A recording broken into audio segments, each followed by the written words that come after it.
Filed last Friday at the Federal High Court in Abuja, SERAP is seeking an order of perpetual injunction restraining President Buhari and any other authority, persons, or group of persons from unlawfully monitoring the WhatsApp messages, phone calls, and text messages of Nigerians and other people. SERAP is also seeking a declaration that any monitoring of WhatsApp messages, phone calls, and text messages is draconian, as it threatens and violates Sections 37 of Nigerian Charter on Human and People's Rights and Articles 17 and 19 of the International Convention on Civil and Political Rights, to which Nigeria is a state party. All right, so let's discuss this at this time. I'm sure there are several talking points about this. We're trying to get to as many as possible. Should government be able to do whatever it feels right to ensure the safety of everyone? Joining me via phone for this conversation is Kolawole Oluwadare, his Deputy Director with SERAP.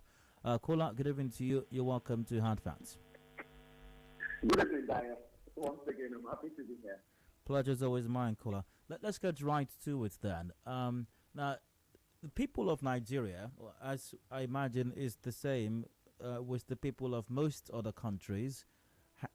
Elect leaders, like we have done here, in our case, the president, and that person is charged with the responsibility of protecting the rights and the interests, the lives and property of Nigerians. The Nigerians have handed over this responsibility to this person, the president. Is expected to make decisions, and sometimes those decisions might involve some very tough calls to ensuring the safety of lives and property. So if the government then, in fulfilling that responsibility, ensuring the safety of lives and property, believes that they need to monitor WhatsApp calls and messages, is that necessarily a terrible thing and one Nigerian should be concerned about?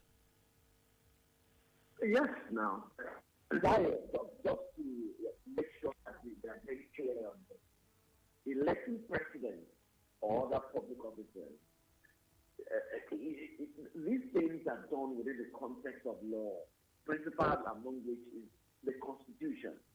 And so we elected them or appointed them as president of the Constitution, and they all swore an oath to administer which offices that they hold on the basis of laws, including the Constitution. So it is not that the president or whatever public officer decides what is best in the interest of Nigerians. We are all guided by laws, including the Constitution, including the president, including you and I. And that is why the actions of such public officers are subject to be challenged by citizens and to be interpreted by the court. So it's not like the president thinks this is what is right and it does what is right. No, which is that the president took an oath of office in the 7th schedule of the Constitution to administer justice, to do whatever it is to do in the interest of Nigeria. And there are various ways to ascertain that what those texts in this reflect the right of Nigeria. So in this instance, let's look at it right. The government wants to monitor the WhatsApp conversation, and this doesn't stop at WhatsApp only. Like, talk about phone calls, your SMSs, and WhatsApp views on the basis of what? Call it national security. Forgetting that these same rights that we have, these are rights conferred on everyone, including the president, by the Constitution. And without going into the legalese of it, Section 37 of the 1999 Constitution grants every Nigerian the right to private family life. And Section 39 gives us the right to freedom of expression, which is a key-way thing, which is why we can have this conversation right now, which is why people can meet to listen to me right now, and I can talk on radio like this present discussion we're having. And so, why would government, or the president rather, want to take this right away from me on the basis of national security? And we are yet to see anything to justify that, by the way. And that is on one hand. On the other hand, to think that this government, with over 5 trillion deficit in the 2020 budget, is budgeting a large sum of over 4 billion naira to explore this conversation, it's just a waste of funds. It just speaks of misplaced priority. Now, can you think of what 4 billion naira can do? Can't that even fund our security agencies with better equipped to fight insurgents?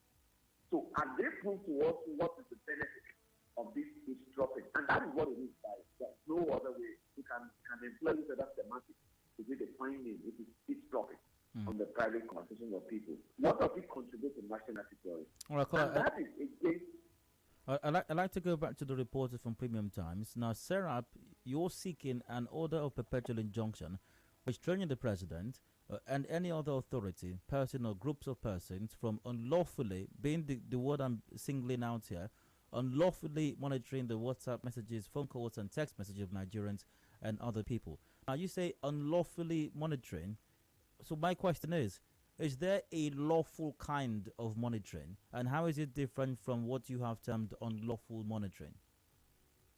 Okay, let's put it this way. The Constitution provides for rights, including the right to privacy and freedom of expression.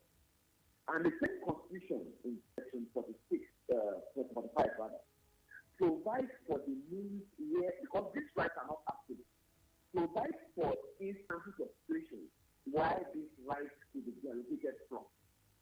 And it states principally there must be a law that will take away those rights. And those laws must, among other things, must be in the public interest or public order or public security. So in this instance, there is no law presently as I'm talking to you, Dario, that empowers any security agency or the president itself from monitoring the phone calls, the WhatsApp messages of any Nigerian. And that is what makes it a law. If perchance that law scales through, then we can talk about the compatibility of that law, if eventually we have that law, against the sections of the Constitution that give us the right to the president, which is why we're saying there is no law presently under which the president purports to allocate over 4 billion to security agencies. What I'm asking in essence is, are there scenarios, are there circumstances or situations in which it is lawful for government or government agencies, such as any of the arms of the security apparatus of the country, to monitor phone calls or messages of any kind? No, and that is one thing. The Section 45 of the Constitution provides for that scenario where the right, the fundamental rights we're talking about, principal among which, based on this discussion, is the right to freedom of expression and the right to privacy, can be derogated from. And it includes that there must be a law. So it means for any of these agencies to be able to do this, there must be a law that empowers them. It is not just based on the whim of the president or the head of that agency. You're saying there is no such law right now. Yes. So scenario. How about in situations where there is a security breach? Say a person has been kidnapped. We've had lots of kidnap cases in the country lately, and some aspects of this, the security and all that, have formed subjects of discussions. For example, how the police can quell this or address this matter via tracking of the phones that these bandits or kidnappers use in communicating and demanding ransoms. Are you saying that even in such instances, security agencies cannot track? And I'd like to imagine that maybe tracking these phones might even include listening in on their conversations or trying to get access, remote access to their phones, maybe even viewing the content on their phone in a bid to solving a crime or even rescuing a kidnapped victim. Now, you understand that the kind of tracking you're talking about will include working in collaboration with the service provider to be able to access. Okay, caller, pardon me. Caller, apologies, pardon me. I must go for a commercial break right now. When I return, we'll continue the conversation and you can take it from where you stopped. All right. Thank you very much. Still Hard Facts 91.3 Nigeria Info here in Port Harcourt. We'll go for commercial break now. Headlines 5:30 p.m. Discussion continues afterwards. Do please stay with us.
Headline News, Nigeria Info on 92.3. Headline News. Good evening, I am Constance Mega with the news. Rivers State, among 12 states, UK advised their citizens not to visit due to insecurity. Court orders immediate release of seized passport of former Rivers State Governor Peter Odili. Police accused of extortion in Rivers State. Owerri, Imo State, continue to comply with IPOB sit at home. Gunmen attack police headquarters in Ebonyi State, killing police sergeant. Police arrest officer in trending video assaulting travelers in Kogi State, gets arrested. On the foreign scene, Spain vows to outlaw prostitution. In business analyst Isaac Uwadiono says clamor for white-collar jobs affecting adequate country's food supply. In entertainment, Big Brother Naija Season 2 winner Efe denies claims he was blacklisted by show's organizers after winning competition. And in sports, FIFA to hold talks with national team coaches this week over controversial idea of holding Men's World Cup every 2 years. And those are the headlines. Contact our newsroom on 0818-900-0017. Thank you for listening.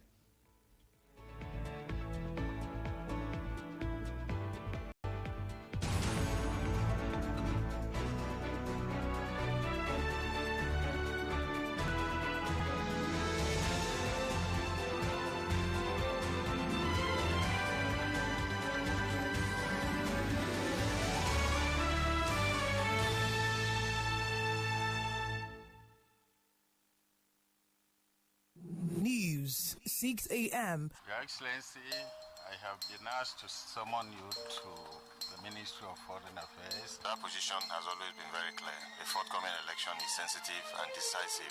News, 12 noon. The abandoned project by the former administration, it's a problem. I have spoken with my people. We all agree that from today there shall be no vandalization. News, 6 p.m. Do not sell assets to consume. If there is need for it, to sell assets, to invest, to use to create wealth. Tune in to our major bulletins at 6 a.m., 12 noon, and 6 p.m. 6 a.m., 12 noon, and 6 p.m. And our updates every hour on the hour on 92.3 Nigeria Info.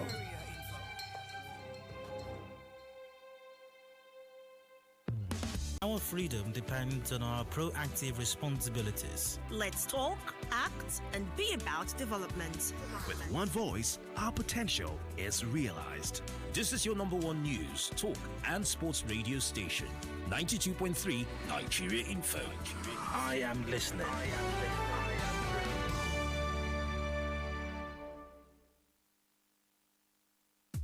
We give the facts.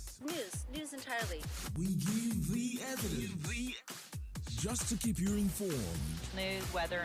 I get my information top of the hour every hour. 92.3 Nigeria Info. And now, hard facts. Hard Facts with Diode. Welcome back. Still Hard Factor 91.3 Nigeria Info and here in Port Harcourt. I'm Diode. 26 to go before 6 p.m. Discussion continues and we're discussing SERAP suing the president, wanting the courts to declare a plan to monitor WhatsApp illegal. Joining me via phone once again is Deputy Director with SERAP, Kolawole Oluwadare. Kola, you're welcome back. Thank you very much. Now, before the break, I asked you, I gave a scenario, a security breach, a kidnap situation, for example, and in solving that crime or rescuing the kidnapped victim, security agents might need to tap into the kidnapper's phone or mobile device remotely, possibly even listening on conversations, possibly, if they're able to access remotely, even have access to messages as well on such devices, and I did mention tracking their location also. Would that be a violation of their rights, and how is that different from what the government wants to do in this case? Thank you very much, Harry. I'm happy that you asked the second part of the question. How is that different? So these kind of scenarios are being faced by the Constitution, which is why Section 45 provides for instances, at least as large as possible, of derogation from fundamental rights. And one of the clear things, the requirement, is that of legality. It means there must be a law, and the law must be clear on the face of it as to the powers and the limits of those individuals of public officers what they can do in protection of in defense of public safety and public order. In the absence of that law, the remaining the prerogative of whatever public officer is, they have to do what they think is right. And that itself will be a breach of the law. And even such law itself must provide the limits of what they can do. In this instance, the government has budgeted a large sum of money to empower security agencies to monitor the WhatsApp conversations of Nigerians. They are not yet that of kidnappers or that of criminals. And even if, how do you define who is the kidnapper or the criminal? Is this a person adjudged to be seen by the court, or the person who any police officer or any security agency thinks is one, or is he a suspect under investigation? So you would see that if there is going to be any such law, the law must come within the principles of legality, necessity, and proportionality.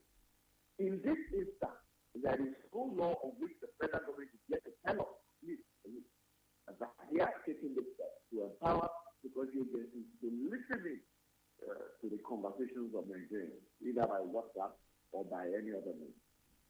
But I imagine that from the federal government's perspective, they're probably not going to be listening to people calling their wives from the place of work and telling them to make.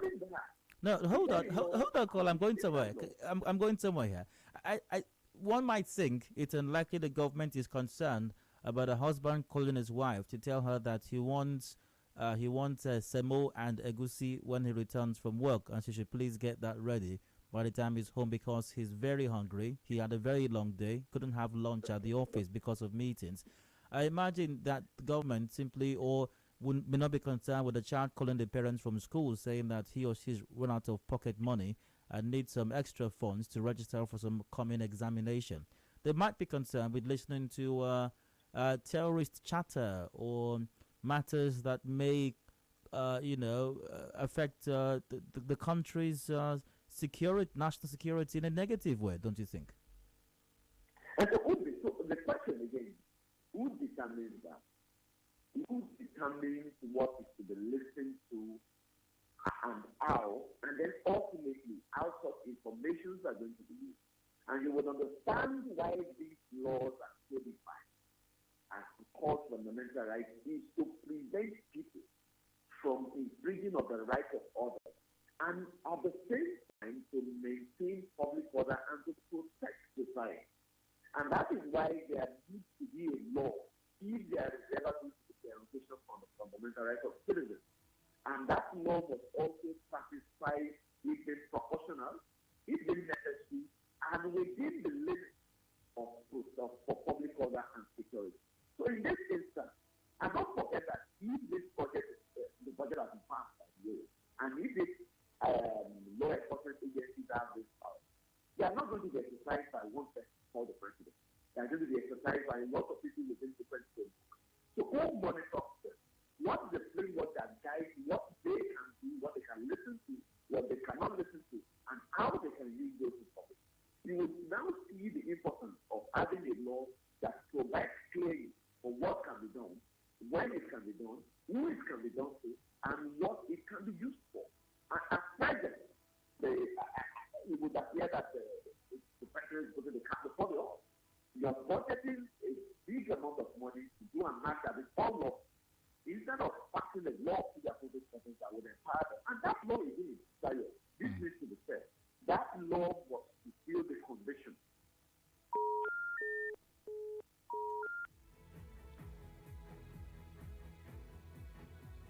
My apologies. I seem to have lost a connection with my guest. But I think we may just get on with it for the moment. We'll see if we can reconnect with him. But the line's open right now. Maybe I'll take a few contributions. So 0817 923 0002 or 0003 or 0007. WhatsApp on 0809 030 and Facebook.com/Nigeria Info PH as well. Via WhatsApp. First it was Twitter, now WhatsApp. Is the presidency taking Nigeria to a Stone Age or turning Nigeria to North Korea? Hilary Dial, President Buhari should not stop at WhatsApp. He should come, monitor me in my bathroom, and Ozarum. I think he's less busy at this point. He should try and monitor how the previous administration managed to keep a dollar to 180 and bring it back from this dead zone to where it should be. Okechukwu Michael from Rumibul said that. I think that our country is gradually becoming Afghanistan. If that happens, then where is the right to privacy? America and other countries are fighting crime and insecurity without invading the privacy of its citizens. This our government should think and do what's right and appropriate us from Cosmos. Udeme. Maybe I'll take a call right now. I've got Richard on the line from Akwa Ibom. Hello, Richard. You're welcome. Go ahead, please. Okay, thank you so much. Gayo, this issue of NCC monitoring or the federal government monitoring of the Nigerian citizen conversation, I believe it is automatically not for the interest of the Nigerians. Now, if, say for example, they've got a lot of planes, warplanes from the American government, and yet that they've not been able to use those airplane or air fighters to combat Boko Haram and the bandits. Dayo, you will agree with me that what the federal government is doing, they have an agenda that is not yet exposed to Nigerians. How would they desire to abandon the insecurity that is going on in the country and go about looking at how to monitor the phone call of citizens? I am optimistic that they have an ulterior motive. And Nigerians should be very watchful. That is a reason behind this action. I rest my case at this point. Thank you so much. You're welcome, Richard. Good evening, Dial. Thumbs up to SERAP. Please wise Buhari and his government always chasing rats instead of fixing the economy. Wow, how did we get here? His supporters should keep playing the deceitful drum for him. This is a draconian government that's only concerned about prices of goods and services. Please fast and shortly. I'll be able to connect with my guests at a later date and we can continue the conversation some more.